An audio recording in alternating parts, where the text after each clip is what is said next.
कल क्लासेज में आप सभी का हार्दिक स्वागत। दोस्तों आज हम पढ़ेंगे सिंगल फेज एसी मोटर जो है उसके क्वेश्चंस जो कि बहुत इम्पोर्टेंट हैं। और अब ये क्वेश्चंस आपके कंटिन्यू चलेंगे एग्जाम तक टेक्निकल हेल्पर के। पहला क्वेश्चन जो आपके लिए, निम्नलिखित में से कौन सा रोटर का भाग नहीं है? कोर, शाफ्ट, आंतरिक पट्टियां, वेस्टर्न। तो इसका सही आंसर जो हो जाएगा वो हमारे पास है आंतरिक पट्टियां, जो इसका भाग नहीं है। देखिए बच्चों, बहुत सारे सवाल ऐसे आते हैं जिसमें लास्ट में लिखा होता है नहीं है। इसलिए एग्ज़ाम के समय पूरे सवाल को 2 बार ज़रूर पढ़ें, क्योंकि कई बार ऐसा होता है पहली बार पढ़ने पे सवाल समझ में नहीं आता। तो इसीलिए जल्दबाजी में आंसर नहीं लगाएं, पूरे सवाल को रिवीजन करें 2 बार ऑप्शन के साथ। नेक्स्ट अगर हम बात करें, दूसरा क्वेश्चन है, रिकॉर्ड प्लेयर टेप रिकॉर्डर के लिए आप निम्न में से कौन सी एकल फेज मोटर का चयन करेंगे? Hysteresis motor, shaded pole motor, reluctance motor, capacitor motor. जल्दी से बताइए, रिकॉर्ड प्लेयर के लिए, टेप रिकॉर्डर के लिए किस टाइप की मोटर? हिस्टेरेसिस मोटर जो है हम इसका यूज़ करेंगे। नेक्स्ट क्वेश्चन आप सभी के लिए दोस्तों, यदि लपेटन स्टेटर कोर के साथ विद्युतीय संपर्क बनाता है तो लपेटन को कहा जाता है। वेरी इंपॉर्टेंट है, यदि वाइंडिंग स्टेटर कोर के साथ इलेक्ट्रिक संपर्क बनाती है तो उस प्रकार की वाइंडिंग को क्या कहेंगे? अर्थिंग, यानी कि बूंद संकर्पित हो जाएगी, ये ध्यान रखना है। नेक्स्ट क्वेश्चन आप सभी के लिए, विभक्त कला संधारित्र प्रवर्तन प्रेरण मोटर यानी कि split phase capacitor start induction motor में मुख्य और सहायक लपेटन के बीच धारा के बीच समय कालांतर से प्राप्त होता है। स्टेटर खांचों में 180 डिग्री विद्युतीय डिग्री कोण पर 2 लपेटन रखे जाते हैं। 2 लपेटन के मध्य 2 कला आपूर्ति को प्रयुक्त करते हैं। सहायक लपेट परिपथ में धारतीय प्रतिकार्यता को प्रवेश्यता कहते हैं। एकल कला आपूर्ति के मध्य श्रेणी क्रम में 2 लपेटों को जोड़ा जाता है। इसमें से सही आंसर बताइए। सही आंसर हो जाएगा सहायक जो वाइंडिंग होती है उसको परिपथ में धारतीय प्रतिधारिता को प्रवेश, यानी कि कैपेसिटर जो है ऑक्सिलरी वाइंडिंग के साथ जो है जोड़ा जाता है, ध्यान रखना। नेक्स्ट क्वेश्चन आप सभी के लिए, कैपेसिटर स्टार्ट मोटर में घूर्णन की दिशा को बदला जाता है आपूर्ति टर्मिनलों के कनेक्शन विपरीत करके, केवल सहायक लपेटों के कनेक्शनों को विपरीत करके, या मुख्य लपेटन और सहायक टर्मिनलों के कनेक्शन को विपरीत करके, केवल मुख्य लपेटन और कनेक्शनों को विपरीत करके। जल्दी से आंसर बताइए। इसका सही आंसर हो जाएगा हमारे पास या तो मुख्य लपेटन या सहायक, यानी कि मेन वाइंडिंग या ऑक्सिलरी वाइंडिंग के टर्मिनलों के कनेक्शन को आपस में विपरीत करके हम कर सकते हैं। नेक्स्ट क्वेश्चन आप सभी के लिए, कैपेसिटर स्टार्ट इंडक्शन मोटर जो है प्रवर्तन संधारित्र का प्रयोजन, यानी कि स्टार्टिंग कैपेसिटर का प्रयोजन क्यों किया जाता है? प्रवर्तन आघूर्ण को बढ़ाना और स्टार्टिंग धारा को कम करना, प्रवर्तन आघूर्ण को कम करना तथा प्रवर्तन धारा को कम करना, प्रवर्तन धारा को कम करना तथा प्रवर्तन शक्ति गुणांक को बढ़ाना, प्रवर्तन धारा को कम करना तथा प्रवर्तन शक्ति गुणांक को कम करना। जल्दी से बताइए क्या आंसर हो जाएगा इसका? इसका सही आंसर क्या होता है? ये क्या करता है? स्टार्टिंग टॉर्क को बढ़ाता है और स्टार्टिंग धारा जो है कम कर देता है। कौन? कैपेसिटर। नेक्स्ट क्वेश्चन आप सभी के लिए दोस्तों, बहुत अच्छे सवाल हैं दोस्तों, एक भी क्वेश्चन बाहर नहीं जाने दूंगा। अब अपने एक एक कंटिन्यू पर टॉपिक के 100 से 150 ऑब्जेक्टिव या उससे भी ज़्यादा निकालेंगे। एक संधारित्र आरंभ में संधारित्र रन मोटर, यानी कि capacitor start capacitor run motor 2 HP क्षमता के लिए इसकी आरंभन कुंडलिंग, यानी कि प्रारंभिक वाइंडिंग परिपथ में किस प्रकार संधारित्र का प्रयोग किया था? निरंतर निर्धारण के कागज संधारित्र, सिरामिक कैपेसिटर, अभ्रक कैपेसिटर, उचित क्षमता के इलेक्ट्रोलाइट विद्युत संधारित्र किस प्रकार के कैपेसिटर का यूज होता है? हाई कैपेसिटी वाले इलेक्ट्रोलाइट कैपेसिटर। वेरी इंपॉर्टेंट सवाल है, सोच समझ के आंसर देने हैं। देखिए दोस्तों, पुरानी जितनी भी मोटरें थी लगभग उनमें आज भी जो पानी वाले जो पंप आते हैं हमारे कैपेसिटर स्टार्ट जो होती हैं उनमें इलेक्ट्रोलाइट टाइप के जो है हम कैपेसिटर यूज़ करते हैं। लगभग 120 माइक्रोफैरड तक के 60 से 120 माइक्रोफैरड तक हम यूज़ कर सकते हैं। नेक्स्ट क्वेश्चन आप सभी के लिए, कैपेसिटर स्टार्ट कैपेसिटर रन एकल कला मोटर में उसका धारतीय को तुल्य प्रतिकार्यता मान के प्रेरित से बदला गया यदि मोटर को आपूर्ति से जोड़ा जाए तो वह क्या होगा? जल्दी से बताइए दोस्तों, बहुत ही अच्छा क्वेश्चन है। विपरीत दिशा में चलेगी, भार के साथ आरंभ नहीं होगी, कम धारा लेते हुए कम आघूर्ण के साथ चलेगी लेकिन भार नहीं लेगी। इसका सही आंसर हो जाएगा भार के साथ आरंभ नहीं होगी। नेक्स्ट क्वेश्चन आप सभी के लिए, छोटी एकल कला मोटर का धारतीय यानी कि कैपेसिटिव के क्रम में होता है। छोटी एकल कला मोटरों में कैपेसिटर कितने फैराड तक हम यूज करते हैं? 100 फैराड, 10 फैराड, 10 से 100 पिको फैराड, 10 से माइक्रो फैराड। जल्दी से बताइए, इसके लिए सही आंसर है 10 से 100 माइक्रोफैरड के बीच हम यूज़ कर सकते हैं। नेक्स्ट क्वेश्चन आप सभी के लिए, कैपेसिटर स्टार्ट एकल फेज इंडक्शन मोटर का पावर फैक्टर समानता होता है, याद कर लेना, वेरी इंपॉर्टेंट है। जल्दी से बताइए दोस्तों, क्या हो जाएगा इसका आंसर? जल्दी से बताइए, क्या हो जाएगा इसका आंसर? सी, यानी कि 0.6 पश्चगामी, याद कर लेना। नेक्स्ट है कैपेसिटर स्टार्ट कैपेसिटर जो एकल मोटर होती है किस प्रकार की होती है? एसी डीसी श्रेणी क्रम, 2 कला प्रेरण मोटर, 3 कला प्रेरणी मोटर। जल्दी से बताइए, ये होती है 2 फेज इंडक्शन मोटर। कैपेसिटर प्रवर्तन कैपेसिटर स्टार्ट यानी कि capacitor start capacitor run motor की बात कर रहा है, तो ये होती है 2 फेज मोटर की तरह काम करती है। नेक्स्ट क्वेश्चन आप सभी के लिए, सिंगल फेज मोटर को आरंभ करने की सबसे बड़ी किफ़ायती विधि, वेरी इंपॉर्टेंट है। देखिए दोस्तों, के सिंगल फेज मोटरें जो हैं सेल्फ स्टार्ट नहीं होती। इनको सेल्फ स्टार्ट बनाने के लिए हमें 2 कंडीशन का यूज़ किया जाता है। एक तो होती है हमारे पास स्प्लिट फेज विधि, जिसमें हम कैपेसिटर यूज़ कर सकते हैं, ठीक है। दूसरी होती है हमारे पास शेडेड पोल विधि, शेडेड पोल मेथड। तो ये ध्यान रखना है। अब यहाँ पे पूछा गया है एकल कला को आरंभ करेंगे, सबसे किफ़ायती सबसे ज़्यादा सरल विधि जो है हमारे पास, जैसे प्रतिरोध आरंभ विधि, प्रेरण, धारतीय, विभक्त कला, इसमें सबसे ज़्यादा है कैपेसिटिव आरंभ विधि, यानी कि कैपेसिटर स्टार्ट बना दो उस मोटर को। नेक्स्ट क्वेश्चन आप सभी के लिए, निम्नलिखित में से कौन सी मोटर उच्चतम आरंभिक बल आघूर्ण देगी? Capacitor start motor, reluctance motor, shaded pole motor, universal motor. जल्दी से बताइए दोस्तों, कौन सी देगी capacitor start motor? Next question, अब यहाँ से क्वेश्चन ध्यान रखना, कैपेसिटर स्टार्ट मोटर जो है इसका यूज़ कहाँ पे करते हैं? जहाँ पर बेल्ट चलित उपकरण होते हैं, जैसे ब्लोवर हो गया, बेल्ट से चलने वाली जो पंप होते हैं, चक्कियाँ होती हैं, वहाँ पर हम इसका यूज़ करते हैं।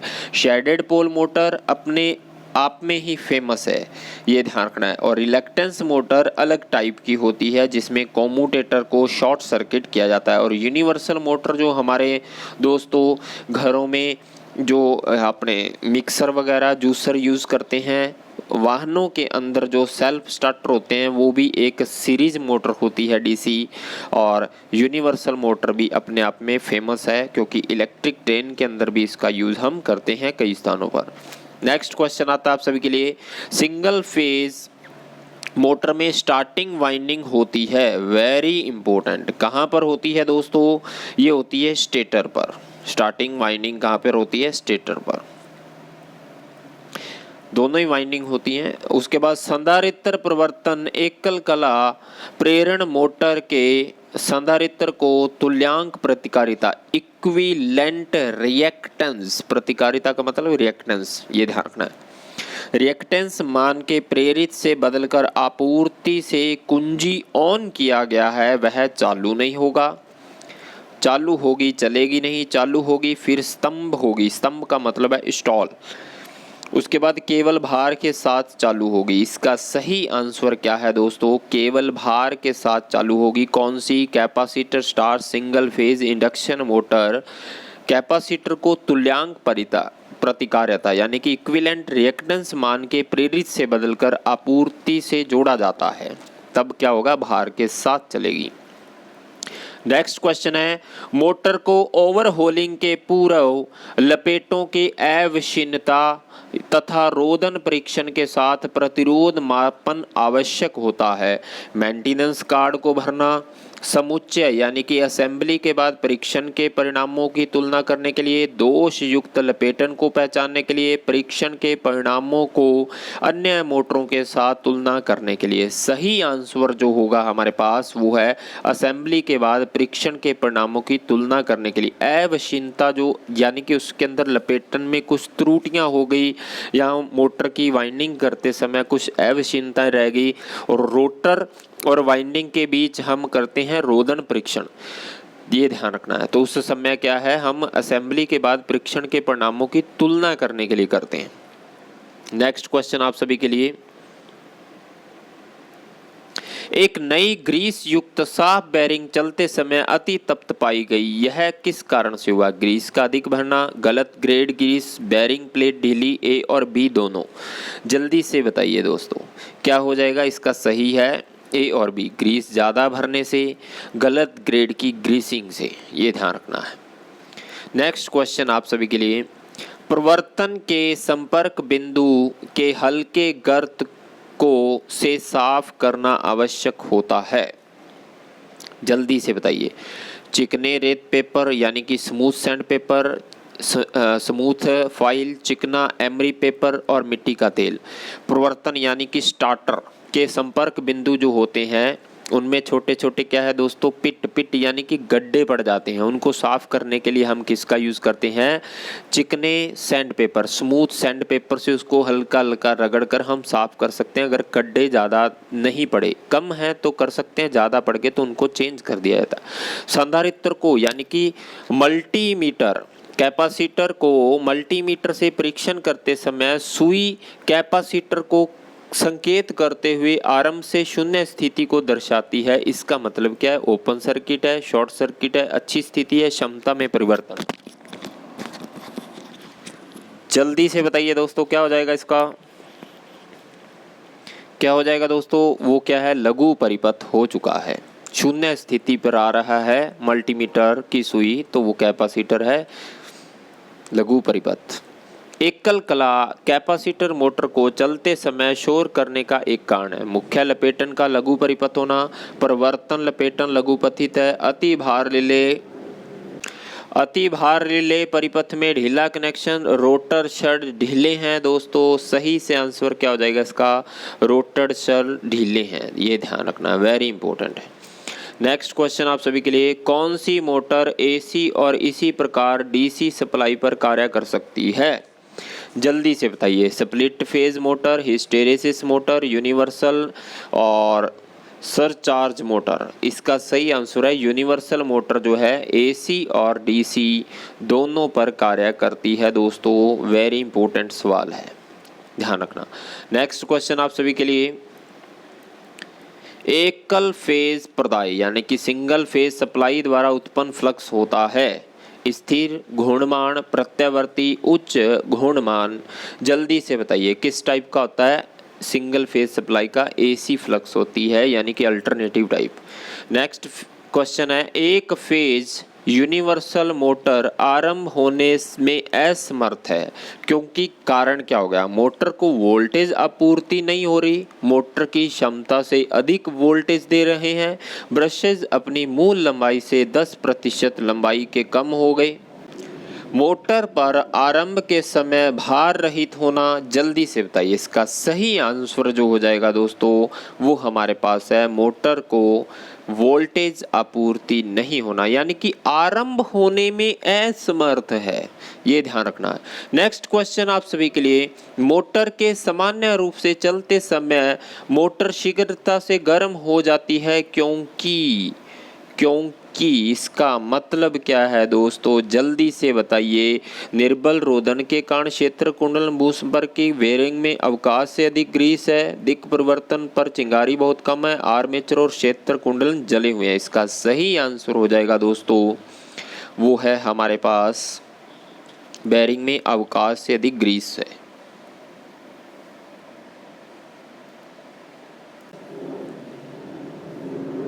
नेक्स्ट क्वेश्चन है, एक एसी कॉम्यूटेटर मोटर का बल अगुण डीसी मोटर से अधिक होगा, तुल्य होगा, कम होगा, क्या होगा दोस्तों, क्या हो जाएगा, अधिक हो जाएगा।